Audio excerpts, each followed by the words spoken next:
India के golden boy यानी कि नीरज चोपड़ा ने पहलगाम आतंकी हमले के बीच पाकिस्तान के जैवलिन थ्रोअर अरशद नदीम को भारत आने का न्योता देने पर चुप्पी तोड़ी है। उन्होंने कहा है कि दुख होता है जब मेरी देशभक्ति पर सवाल उठाए जाते हैं। दरअसल भारत के Olympic gold medallist Neeraj Chopra ने पाकिस्तान के जैवलिन थ्रोअर अरशद नदीम को भारत आने का न्योता दिया था। नीरज ने शुक्रवार को एक पोस्ट जारी कर कहा कि मेरी देशभक्ति को लेकर लगातार सवाल उठाए जा रहे हैं। नदीम को बुलाने पर परिवार को गालियां दी जा रही हैं और उनके लिए नफरत भरे शब्द बोले जा रहे हैं, जिसे वो कभी बर्दाश्त नहीं करेंगे। नीरज ने आगे कहा कि अरशद को न्योता पहलगाम आतंकी हमले से पहले दिया था। उन्होंने साफ कर दिया कि उनके लिए देश हित सबसे पहले है। नीरज चोपड़ा ने ट्रोलिंग को लेकर अपने पोस्ट में लिखा, मैं आमतौर पर कम बोलता हूँ, लेकिन जब बात देश और मेरे परिवार के सम्मान की हो तो चुप नहीं रह सकता। अरशद को दिया गया निमंत्रण एक खिलाड़ी द्वारा दूसरे खिलाड़ी को दिया गया था, सिर्फ इतना ही, इससे ज्यादा कुछ भी नहीं।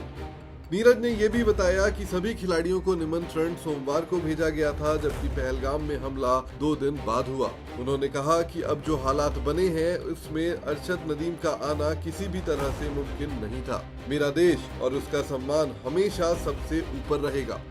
नीरज चोपड़ा ने आगे लिखा कि उन्होंने इतने बरसों तक गर्व के साथ देश का प्रतिनिधित्व किया, लेकिन आज उनकी ईमानदारी पर सवाल उठाए जा रहे हैं, जिससे उन्हें दुख हो रहा है। उन्होंने आगे कहा कि उन्हें दुख हो रहा है कि लोग परिवार को निशाना बना रहे हैं। मुझे उन लोगों को सफाई देनी पड़ रही है।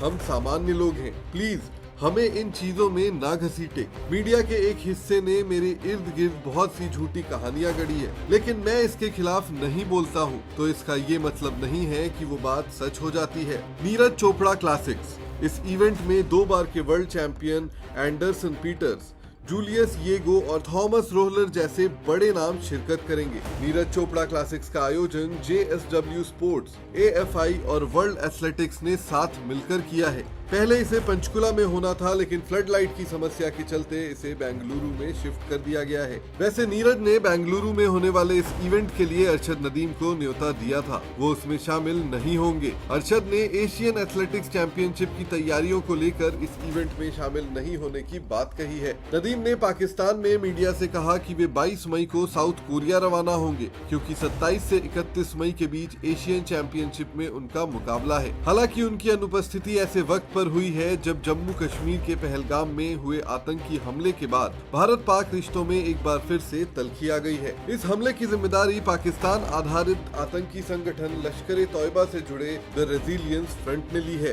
पहलगाम में हुए इस आतंकी हमले के बाद ट्रोलर्स की नजर में नीरज चोपड़ा सबसे बड़े टारगेट बन गए थे। अरशद नदीम को न्योता देने पर नीरज चोपड़ा से काफी सारे सवाल पूछे गए। उनके परिवार को भी कटघरे में शामिल किया गया, लेकिन अब नीरज चोपड़ा ने सोशल मीडिया पोस्ट के जरिए एक क्लैरिफिकेशन दिया है और उन्होंने अपने दिल की बात फैंस तक, देश तक और दुनिया तक पहुंचाई है।